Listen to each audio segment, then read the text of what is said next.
Welcome to the debate. Today, we're engaging in a critical examination of the biblical commentaries by Marie-Noël Thabut for the fourth Sunday of Lent. And, on the surface, if you just glance at these readings, you might think we're covering pretty standard Sunday school fare. You've got David being chosen over his big brothers, the man born blind washing in a pool. But if you read Thabut closely, and I mean really dig into her arguments, she's positing something radical, almost destabilizing about the nature of reality itself. Her central thesis is that the human eye isn't just limited, it's actively deceptive. She argues that appearance and heart aren't just different perspectives, they're opposing forces. I come at it from a different way. I agree that Thabut is advocating for what she calls a change of look, a shifting gaze. But I think we really need to look at the fine print of that transaction. You see contradiction and you find it liberating. I see a troubling dichotomy. The material seems to set up this framework where human reasoning, evidence, even our natural identities are just dismissed as blindness or darkness. As I went through her analysis, specifically on the grafting metaphor in Ephesians and the disavowal of kings, I kept asking myself, what is the cost of this new vision? The text doesn't just ask us to look deeper. It potentially asks us to erase our own faculties of judgment. Erasure is a very heavy word. I see why you might land there, though. I would frame it differently. I don't see erasure. I see a relief from the burden of superficiality. Thabut's work here is really a systematic dismantling of meritocracy. In the world of 1 Samuel, and frankly in our world, we look for the tall, the strong, the capable, the resume. Thabut points out that God systematically rejects these metrics. It's not just an underdog story. It's a theological statement that relief comes when we stop relying on our own rootstock, to use her term, and accept a reality that operates on grace. That's exactly where the tension is for me. If you reject the rootstock, the natural self, what is left? We're going to look at three specific areas of tension today. First, the politics of divine choice in the Old Testament, where we have to debate this concept of the lieutenant. Second, the biology of transformation in Ephesians, where Thabut's gardening metaphors get, frankly, surprisingly violent. And finally, the epistemology of sight in John 9, where logic itself seems to be the enemy. I accept that framework. It's robust. I represent the position that Thabut's texts offer a liberating shift from judgment based on merit to an existence based on spiritual reality. It's an invitation to be more than we are.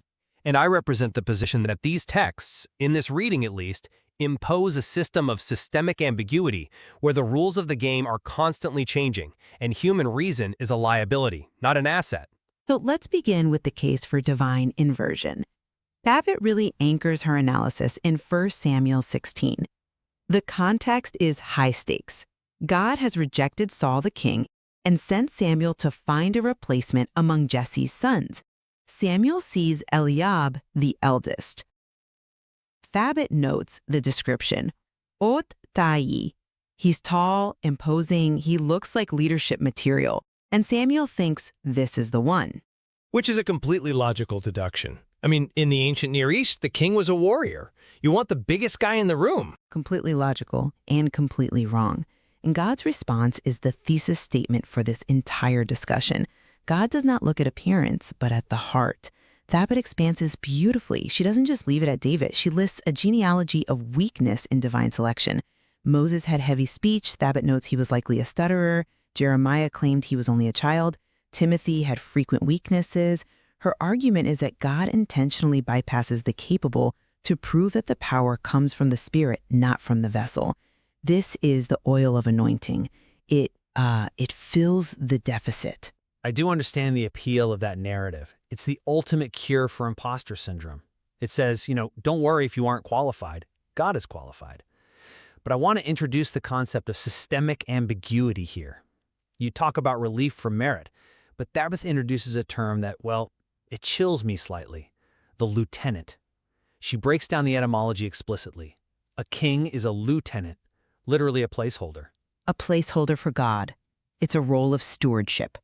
It means the king isn't the ultimate authority. But look at the employment contract, if we can call it that.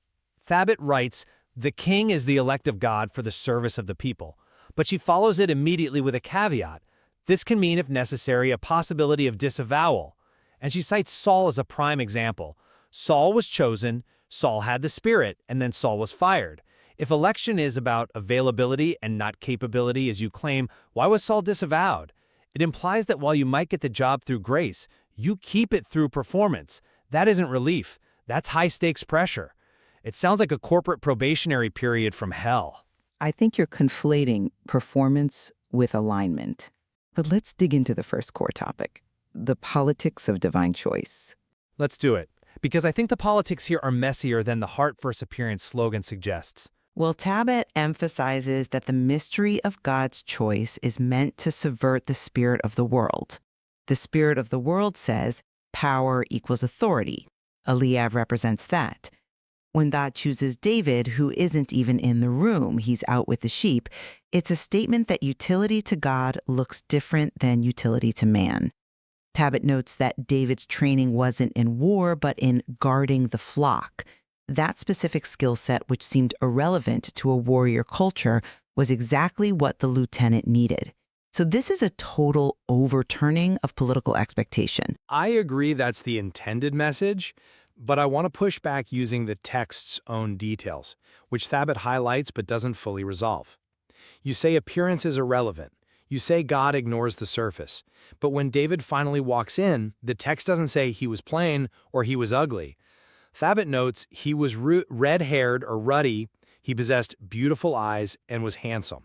She even adds a somewhat cheeky commentary that later he will please women very much. She does note that. It adds color to the character. But it adds a contradiction to the theology. God says, I don't look at the appearance. And then the narrator immediately tells us, by the way, the winner is incredibly good-looking. If appearance doesn't matter, why record it? It suggests that while God can work with the weak, the narrative still prefers the aesthetic of the hero. It really muddies the water of this divine inversion. Was Eliab rejected because he was tall, or just because he was the wrong kind of tall? That's a sharp observation, but I think the mention of his beauty is almost ironic in the narrative. Yes, he was handsome, but that's not why he was chosen. He was chosen while he was absent, before he was even seen. The beauty is incidental to the election, whereas for Eliab, the height was the basis of Samuel's assumption. But I want to address your point about the lieutenant and the fear of being fired. You seem to view the disavowal of Saul as a capricious firing, but connects this directly to Psalm 23. The shepherd psalm. Exactly. But Thabit points out that in the ancient Near East, kings were often called shepherds. But in Israel, the king is only a tenant shepherd. The real shepherd is Yahweh. And Thabit analyzes Psalm 23 to show what that leadership actually looks like. It isn't a performance review. She highlights the staff and the crook. The staff is there to guide and reassure. The relationship described isn't one of scrutiny, it's one of provision. The Lord is my shepherd, I lack nothing. The lieutenant fails only when he stops following the shepherd and starts acting like the owner. Saul wasn't fired for incompetence, he was fired for insubordination. He stopped being a tenant. But that transition from the king who rules to the shepherd who guides brings us to a much more intimate and, I would argue, invasive form of control. And this leads us directly to topic 2, identity and the graft metaphor in Ephesians 5. This is, in my opinion, the most profound section of her commentary. It's where the theology becomes tangible. Profound or disturbing? Let's look at the imagery. Thabit explains the term neophyte, literally new plant. She uses this gardening analogy to explain baptism. She describes a graft. You have a rootstock, the original plant, and you graft a new branch onto it. She specifically describes a red rhododendron grafted onto a violet rootstock. It's a vivid illustration of how the believer is joined to Christ. The red flower represents the new life, goodness, justice, truth. It uses the vigor of the rootstock to produce something new. Right. But listen to how she describes the relationship between the two. She writes, every year, the violet flowers of the primitive tree, the rootstock, return surreptitiously. She calls them rejetons indésirables, undesirable shoots. And she says, obviously, by the color, one distinguishes very easily what is the flower of the new tree and what is the undesirable shoot of the rootstock. Because the goal of the gardener is the red flower. That's just standard horticulture. But I am the violet rootstock. That primitive tree is my natural self, my history, my instincts. That ut frames the natural self not as a foundation to be built upon, but as an invasive weed in my own body. The text she cites says, you were darkness, not you were in darkness. It suggests my essential nature is something that must be constantly cut back and suppressed to allow this foreign red flower to live. It sounds like a spiritual invasion. I am being used as a biological battery for a flower that isn't me. I think you're taking the botanical mechanics too literally and missing the ethical application. You say you are the violet rootstock, but what does Sabbath identify as the violet flower? She isn't saying your personality or your humor are the enemy. She connects the fruit of the light directly to Isaiah 58. Which is the text on fasting and justice. Precisely. This is key. What are the works of darkness she wants to prune? It isn't your individuality. Thabit quotes Isaiah. It is the geste accusateur, the accusing gesture, the parole malfaisante, malicious speech, the selfishness that ignores the hungry. When she speaks of cutting back the undesirable shoots, she's talking about cutting back the parts of us that destroy community. The red flower isn't an alien invader. It's a life that shares bread with the hungry and houses the poor. Are you really arguing that suppressing the impulse to be malicious is a loss of identity? That is a very charitable reading and a strong one. If the violet flower is just malice, then sure, cut it off. But Thabit also links this to the concept of sleep. She quotes, "Awake, O sleeper, and rise from the dead." She equates the natural state, the violet flower state, with death. It's a binary that I find reductive. Is human nature really just darkness and death until it's grafted? It seems to dismiss any inherent value in the human experience prior to this divine intervention. It says, everything you were before this moment was waste. Thabit would argue that the human experience without the light is structurally blind. Not that it has no value, but that it can't see where it's going. It's dormant. The graft doesn't kill the plant, it wakes it up. Which bridges us perfectly to our third and final topic, certitude versus sight in John 9. The man born blind. And here we see the practical application of this new look.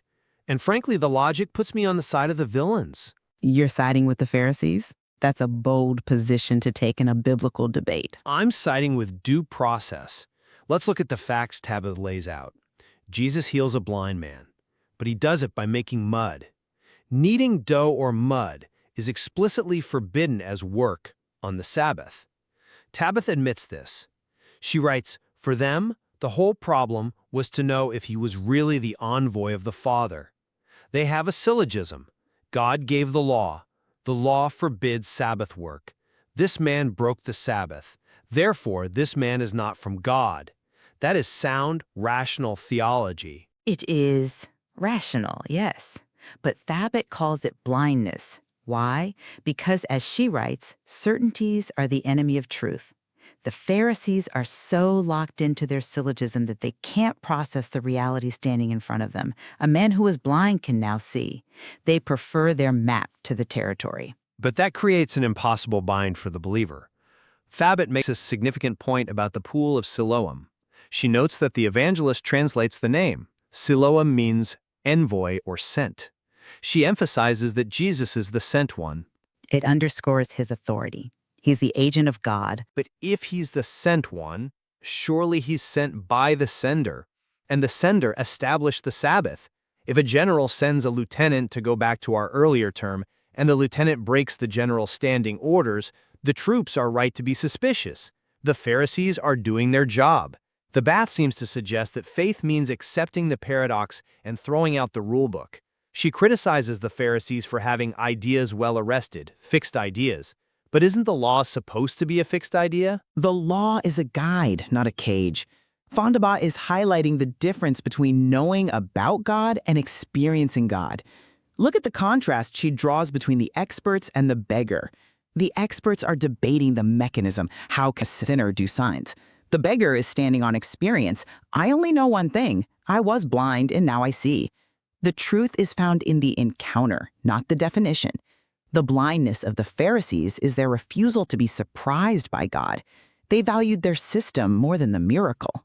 And yet, look at the outcome of that encounter. The blind man holds to his experience, and what happens? He's thrown out, expelled from the synagogue. Fondabot kind of glosses over this social cost by focusing on the end where he worships Jesus.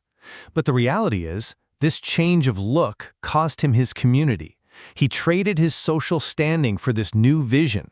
If you follow this unexpected God, you lose your place in the established order. The thought we would say he traded a community of blindness for a community of light. He finds the shepherd. It's a trade-up.